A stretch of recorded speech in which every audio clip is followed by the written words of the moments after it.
लोग बोल रहे हैं Vodafone Idea next multibagger बनेगा, लेकिन सच बात तो ये है इस कंपनी पर 2 लाख करोड़ से भी ज़्यादा का डेट है।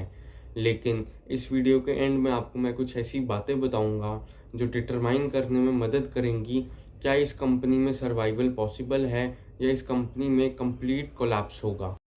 फिर भी लोग वोडाफोन को क्यों बाय कर रहे हैं? इसके 3 मेजर रीजंस हैं। सबसे पहला गवर्नमेंट सपोर्ट, दूसरा पॉसिबल फंड रेजिंग और तीसरा पोटेंशियल टर्न अराउंड। सबसे पहला गवर्नमेंट सपोर्ट। इंडियन गवर्नमेंट ने रिसेंटली वोडाफोन को एजीआर पेमेंट में रिलीफ दिया है और कुछ ड्यूज को गवर्नमेंट ने इक्विटी में भी कन्वर्ट किया। इसका मतलब इंडियन गवर्नमेंट इनडायरेक्टली कंपनी को सरवाइव करवाना चाहती है। दूसरा, possible fund raising. Company continuously try कर रही है फंड रेज करने की। अगर कोई बड़ा इन्वेस्टर या स्ट्रैटेजिक पार्टनर आता है तो इस कंपनी की बैलेंस शीट को इम्प्रूव करने में मदद हो सकती है और स्टॉक में हमें एक शार्प रैली देखने को मिल सकती है। तीसरा, टर्न अराउंड पोटेंशियल।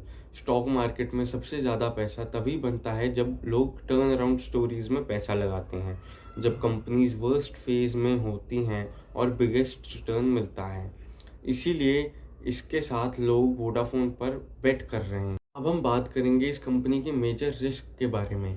अगर ये कंपनी फंड रेज ना कर पाई और दूसरा, अगर इस कंपनी में सब्सक्राइबर लॉस कंटिन्यू रहा। अगर फंड रेज ये कंपनी ना कर पाई तो हमें इसका डायरेक्ट इम्पैक्ट कंपनी की बैलेंस शीट और प्रॉफिट्स पर देखने को मिलेगा, क्योंकि अगर प्रॉफिट्स नहीं होंगे तो डेट्स की रीपेमेंट कैसे होगी। प्रॉफिट्स एक अहम हिस्सा निभाएंगी इस कंपनी के डेट रीपेमेंट और इंटरेस्ट को वापस चुकाने में। दूसरा, सब्सक्राइबर लॉस अगर कंटिन्यू रहा तो हमें इससे डायरेक्ट इफेक्ट हमें रेवेन्यू डिक्लाइन में देखने को मिलेगा, जिसका फिर डायरेक्ट इफेक्ट हमें बॉटम लाइन ग्रोथ में भी देखने को मिलेगी, यानी कि प्रॉफिट्स में। और अगर फिर कंपनी ये प्रॉफिट्स जनरेट ना कर पाई तो इस कंपनी में डेट रीपेमेंट कैसे होगी और उस डेट पर जो 2,35,000 करोड़ का डेट है उसकी इंटरेस्ट पेमेंट कैसे होगी। ये कुछ सवाल हैं जो इन्वेस्टर्स के सामने आते हैं। तो इस कंपनी के लिए सर्वाइव करना बहुत मुश्किल है, क्योंकि ये कंपनी एक कैपिटल इंटेंसिव सेक्टर में काम करती है।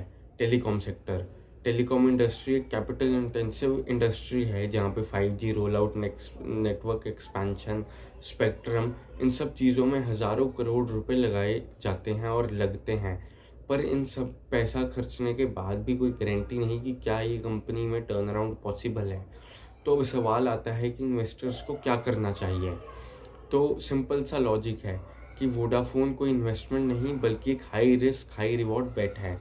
अगर टर्न अराउंड हुआ तो स्टॉक मल्टीपल टाइम्स रिटर्न देगा, और अगर टर्न अराउंड ना हुआ तो डाउन साइड भी उतनी ही ह्यूज मेरे को नज़र आती है।